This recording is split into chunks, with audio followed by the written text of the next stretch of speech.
अस्सलामुअलैकुम, मैं हूँ आपका टीचर हसान अयूब। आज जो टॉपिक हम स्टार्ट करेंगे वो बेसिकली चैप्टर 2 से होगा। पहले 6 लेक्चर्स के अंदर हमारा चैप्टर 1 कंप्लीट हो चुका है। एक्सरसाइज भी हमने डिटेल के अंदर डिस्कस कर ली है। चैप्टर 7 से ऑनवर्ड हम देखेंगे कि कितने चैप्टर्स बनते हैं। उसके अंदर हम चैप्टर 2 को डिस्कस करेंगे। लेंथी चैप्टर है और इम्पॉर्टेंट है, इस चीज़ का ख्याल रखिएगा, इम्पॉर्टेंट है काफ़ी ज़्यादा। तो आज जो चीज़ें हम स्टार्ट करेंगे वो थोड़ा बहुत इंट्रोडक्शन होगा चैप्टर 2 के बारे में। और एक चीज़ मैं आपको ये बता दूं कि चैप्टर 2 से हमारा प्रैक्टिकल इम्प्लीमेंटेशन स्टार्ट हो जाती है। आप अगर अपने मोबाइल के ऊपर या लैपटॉप के ऊपर इम्प्लीमेंटेशन नहीं करेंगे, प्रोग्राम्स आप खुद नहीं बनाएंगे सॉफ्टवेयर डाउनलोड करके, तो आपको ये चीज़ें इतनी ख़ास समझ नहीं आएंगी। इस चीज़ का ख्याल रखिएगा, ठीक है। दूसरी मिसकंसेप्शन ये पाई जाती है कि लड़कियों को प्रोग्रामिंग नहीं आती। लड़कियां बड़ी अच्छी प्रोग्रामर बन सकती हैं, बड़े अच्छे प्रोग्राम लिख सकती हैं, ठीक है। इस चीज़ का ख्याल रखिएगा। बस आपने लेक्चर 1 डे 1 से जो चीज़ साथ साथ करवाई जाए उसके ऊपर फोकस करना है। ये चीज़ माइंड के अंदर नहीं रखनी कि ये चीज़ मुझे आएगी नहीं, ये मेरे बस से बाहर की चीज़ है, ठीक है। तो आज आइए देखते हैं जो चीज़ हम स्टार्ट करेंगे। आपकी टेक्स्ट बुक का ये पेज नंबर 1 है, ठीक है। एक इसके ऊपर हम बेसिक लैंग्वेज का थोड़ा बहुत डिस्कस करेंगे, GW बेसिक देखेंगे। और इसके बाद मोड्स के अंदर हम एक डायरेक्ट मोड को डिस्कस करेंगे और एक इनडायरेक्ट मोड को डिस्कस करेंगे। इसके बाद जो अगला पेज है यहाँ पे कमांड्स की डेफिनेशन, स्टेटमेंट्स की डेफिनेशन और ये IDE क्या चीज़ होती है, ये सिर्फ इतनी डेफिनेशंस आज के लेक्चर के अंदर आज डिस्कस करेंगे। तो आइए देखते हैं बेसिक लैंग्वेज। थोड़ा बहुत इसके बारे में आप लोग 9th क्लास के अंदर पढ़ के आ चुके हैं। बेसिक स्टूडेंट्स के लिए डिज़ाइन की गई थी ताकि ऐसे स्टूडेंट्स जिनको हमने प्रोग्रामिंग या प्रोग्राम लिखना सिखाना हो वो काफ़ी आसानी से थोड़ी बहुत फोकस के बाद बेसिक लैंग्वेज के अंदर एक अच्छा, एक बेहतरीन, एक एफिशिएंट प्रोग्राम लिख सकें, ठीक है। सबसे पहली जो इसके अंदर चीज़ आपको पता होनी चाहिए, डेट इसके basic stands for beginners all purpose symbolic instruction code. Short question में भी पूछ सकता है और ये MCQ में भी चीज़ आ सकती है, ठीक है। इस चीज़ का ख्याल रखिएगा। It is a family of journal purpose. आप देखें, जर्नल पर्पस या स्पेशल पर्पस दो वर्ड्स होते हैं। एक जर्नल पर्पस होता है। जर्नल पर्पस का मतलब है कि इस लैंग्वेज की मदद से आप किसी तरह की भी एप्लीकेशंस लिख सकते हैं। कैलकुलेटर आप बना सकते हैं। उसके अलावा आप अगर कोई और सॉफ्टवेयर, कोई गेम बनाना चाहते हैं, कोई ग्राफिक्स का सॉफ्टवेयर आप लिखना चाहते हैं तो आप इजीली लिख सकते हैं, ठीक है। और स्पेशल पर्पस होती है कि जिनके अंदर जावा जैसे थी पहले स्टार्टिंग पे, कि जिसके अंदर सिर्फ आप नेटवर्किंग की एप्लीकेशंस लिख सकते थे, ठीक है। जर्नल पर्पस कि जिसके अंदर मुख्तलिफ तरह के प्रोग्राम्स, मुख्तलिफ तरह के सॉफ्टवेयर्स आप डेवलप कर सके। It is a family of general-purpose, high-level programming languages whose design philosophy emphasizes ease of use. Ease of use का मतलब है कि इस्तेमाल करना आसान होना, ठीक है। अब क्या कह रहा है कि इसका मकसद क्या था। एक तो ये जर्नल पर्पस लैंग्वेज है कि इसके अंदर मुख्तलिफ तरह के प्रोग्राम्स हम लिख सकते हैं। उसके अलावा क्या कह रहा है कि इसका मेन मकसद ये था कि स्टूडेंट्स या कोई भी और शख्स काफ़ी आसानी के साथ उस लैंग्वेज को सीख सके और उसके अंदर प्रोग्राम्स को लिख सके। फर्दर देखें, इन 1964 John कैमिने and Thomas Coates designed basic language at Dartmouth College, United States. ये थोड़ी बहुत एक्स्ट्रा इन्फॉर्मेशन मैंने आपको लिख दी है। यूनाइटेड स्टेट्स तो काफ़ी बड़ा कंट्री है ना, उसका एक छोटा सा एरिया था न्यू हैम्पशायर। तो इसके वहाँ पे एक डार्टमाउथ कॉलेज था, वहाँ पे दो प्रोफेसर्स थे। एक का नाम था जॉन जी कैमिने और दूसरे का नाम था थॉमस ई कोर्स। इन दोनों ने मिल के एक लैंग्वेज को डिज़ाइन किया था और उसका नाम क्या रख दिया था, BASIC, beginners all purpose symbolic instruction code. उसके बाद they wanted to enable, enable का मतलब इधर मैंने बता दिया कि अलाउ करना, इजाज़त देना, परमिशन देना। And they wanted to enable students in the field other than science and mathematics to use computer. मतलब इनका मकसद मेन क्या था कि जो स्टूडेंट्स हैं वो मैथ्स और साइंस के अलावा बाकी फील्ड्स के अंदर भी कंप्यूटर्स को यूज़ कर सकें और उसके अंदर मुख्तलिफ प्रोग्राम्स या मुख्तलिफ सॉफ्टवेयर्स लिख सकें। आप सिविल इंजीनियरिंग के अंदर भी सॉफ्टवेयर्स चाहिए होते हैं, बियोलॉजी के अंदर भी मुख्तलिफ सॉफ्टवेयर्स चाहिए होते हैं कैलकुलेशंस करने के लिए। तो मतलब बाकी जितनी भी फील्ड्स हैं, एरोनॉटिकल इंजीनियरिंग है या जो काफ़ी सारी फील्ड्स आ जाती हैं, उनके अंदर कंप्यूटर्स को यूज़ किया जा सके। एक चीज़ देख लें इधर, ये जो एमसीक्यू हमने देखा है ये एमसीक्यू के लिए मोस्ट इंपॉर्टेंट है। एक पहला एमसीक्यू बनता है कि बेसिक लैंग्वेज बननी कब थी, दूसरा एमसीक्यू बनाई किसने थी, तीसरा एमसीक्यू के कौन से कॉलेज के अंदर बनी थी, और चौथा वो पूछ सकता है कि कौन से कंट्री के अंदर बनी थी। ठीक है, उसके बाद ये जो पूरा इस स्लाइड के ऊपर आपको एक शॉर्ट क्वेश्चन शो हो रहा है, ये भी मोस्ट इंपॉर्टेंट है, इस चीज़ का ख्याल रखिएगा। उसके बाद बेसिक के बाद अगली चीज़ आती है जीडब्ल्यू बेसिक। जीडब्ल्यू बेसिक सबसे पहले तो एक चीज़ मैं आपको बता दूं कि ट्रांसलेटर है।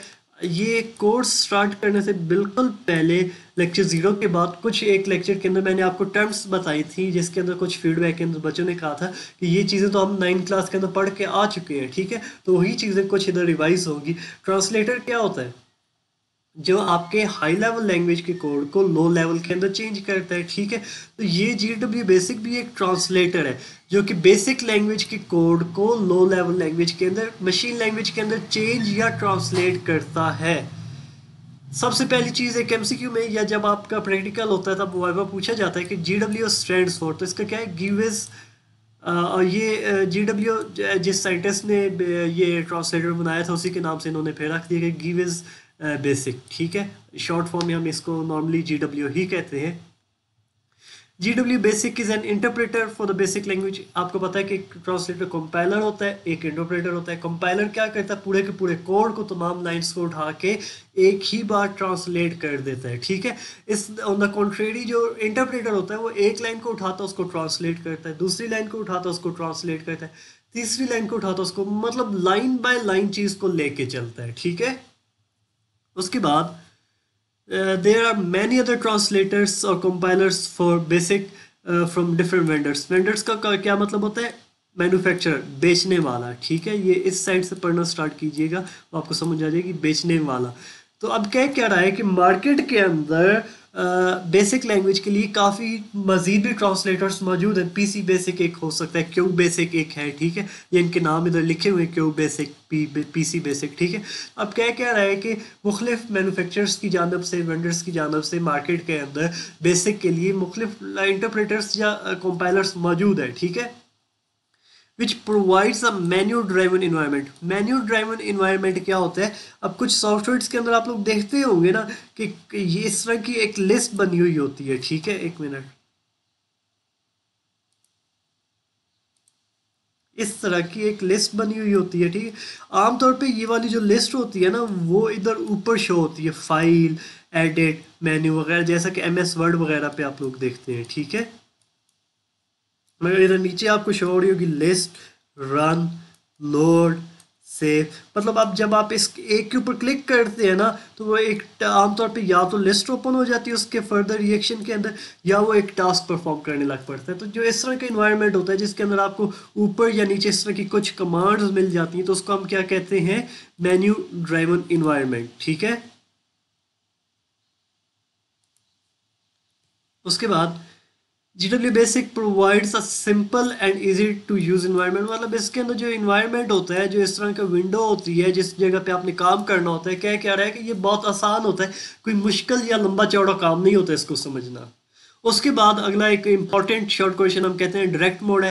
डायरेक्ट मोड के अंदर पहली चीज देख लें, in direct mode GW BASIC commands are executed as they are typed. इसका क्या मतलब है, आपने कमांड लिखी है, जैसे ही एंटर प्रेस करेंगे ना उसकी आउटपुट शो हो जाती है।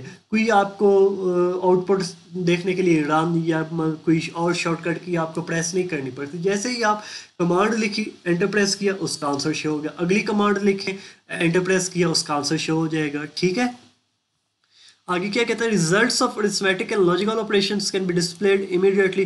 लॉजिकल ऑपरेशंस क्या होते हैं, जो इस तरह लेस देन, ग्रेटर देन के, या एंड,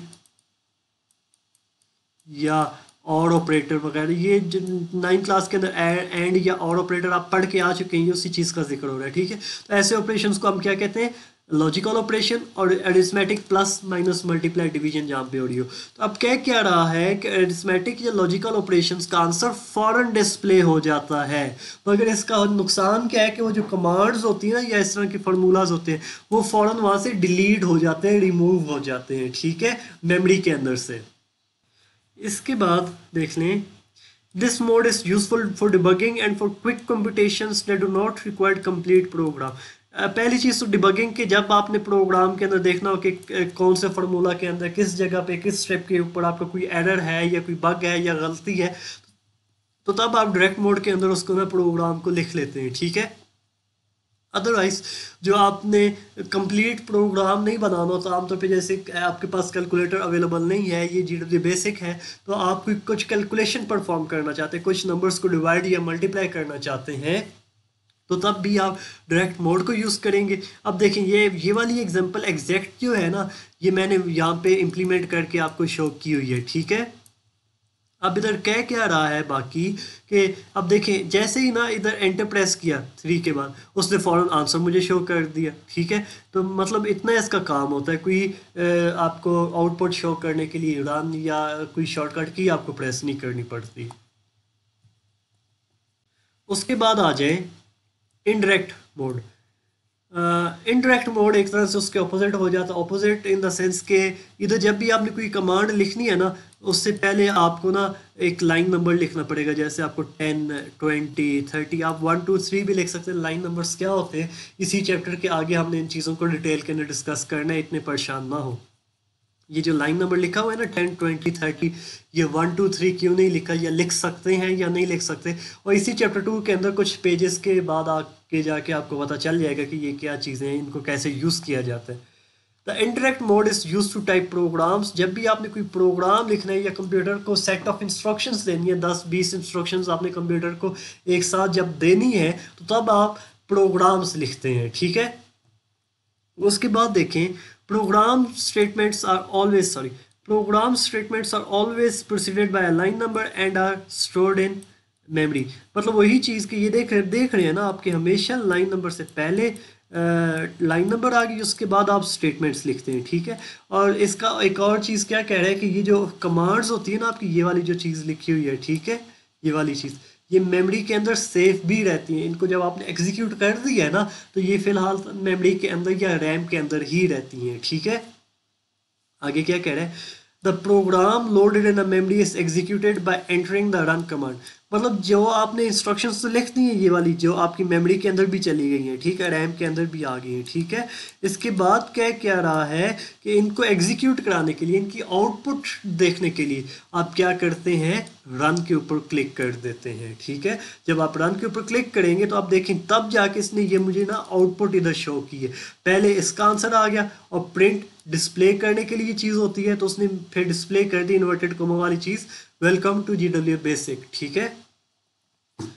उसके बाद आ जाएं in how many modes GW basic can operate.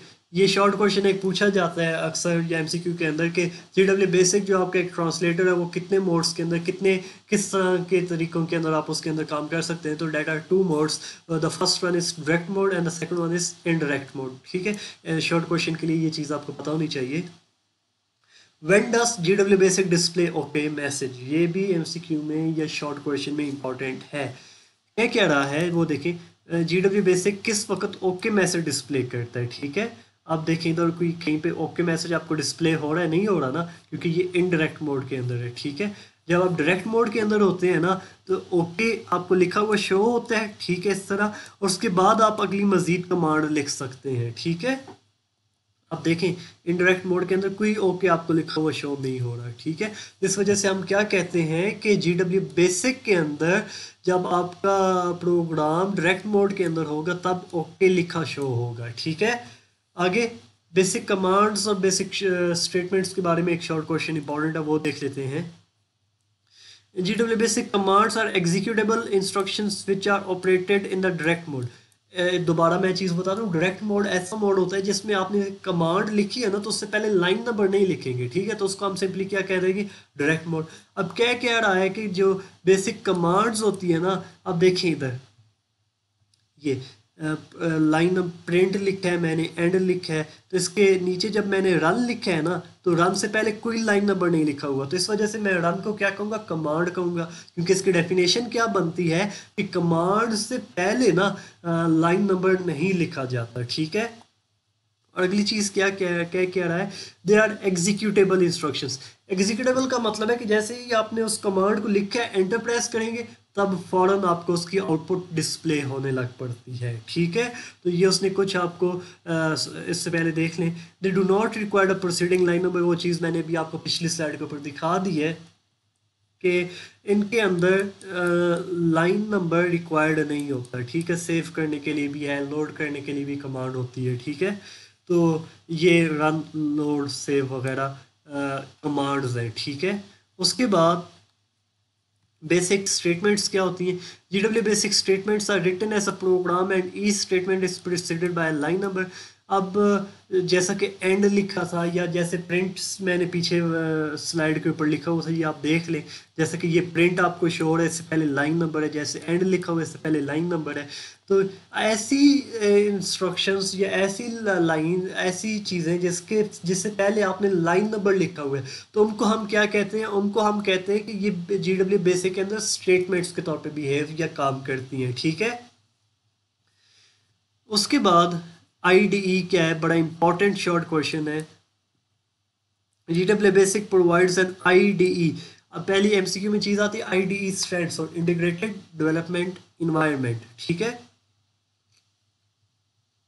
ये चीज़ मैं आपको बता देता हूँ IDE है क्या। IDE का मतलब होता है कि आपको एक ऐसा इन्वायरमेंट, एक ऐसा माहौल, एक ऐसा सॉफ्टवेयर, एक ऐसी विंडो आपको दी जाती है जिसके अंदर आप एक कंप्लीट प्रोग्राम को लिख सकते हैं। लिखे हुए प्रोग्राम के अंदर कुछ चेंजिंग करनी है, एडिटिंग करनी है, you can do that in the IDE। उसके बाद अगर आपने सेव करना है या लोड करना है, मैंने एग्जीक्यूट का मतलब है कि उसको आपने उसकी आउटपुट देखनी है, तो वो भी आप उसको IDE के अंदर परफॉर्म कर सकते हैं, ठीक है। देखें, GW basic provide an IDE, मतलब GW बेसिक के अंदर एक IDE होता है, इंटीग्रेटेड डेवलपमेंट इन्वायरमेंट होता है। ये इस तरह का पूरा, ठीक है, जिसके अंदर आप प्रोग्राम को लिख सकते हैं, लिखी हुई चीज़ के अंदर चेंजिंग या एडिट कर सकते हैं, इसको सेव कर सकते हैं, ठीक है, लोड कर सकते हैं। लोड का मतलब है कि जो चीज़ आपकी हार्ड डिस्क के ऊपर सेव है ना, ये मैं लिख भी देता हूँ, हार्ड डिस्क के ऊपर सेव है, इसको उठा के लेके आना है रैम के अंदर, ठीक है। तो इसको हम क्या कहते हैं? लोड करना, ठीक है। तो लोड कर सकते हैं। और एग्जीक्यूट, बेसिक अभी प्रोग्राम आपने लिखा हुआ है तो उसकी आप आउटपुट भी देखना चाहते हैं तो वो आउटपुट भी आप देख सकते हैं, ठीक है। IDE बड़ा इंपॉर्टेंट शॉर्ट क्वेश्चन है, इस चीज़ का ख्याल रखिएगा। उम्मीद है कि आज का जो टॉपिक था, लेक्चर था, वो आपको समझ आ चुका होगा। इन केस अगर आपका कोई क्वेश्चन है तो कमेंट सेक्शन के अंदर लाजमी पूछिएगा। कोई फीडबैक, कोई और कमेंट हो, वो लाजमी कमेंट सेक्शन के अंदर बता दिया करें। अगले लेक्चर तक के लिए अल्लाह हाफिज़, अपना ख्याल रखिएगा।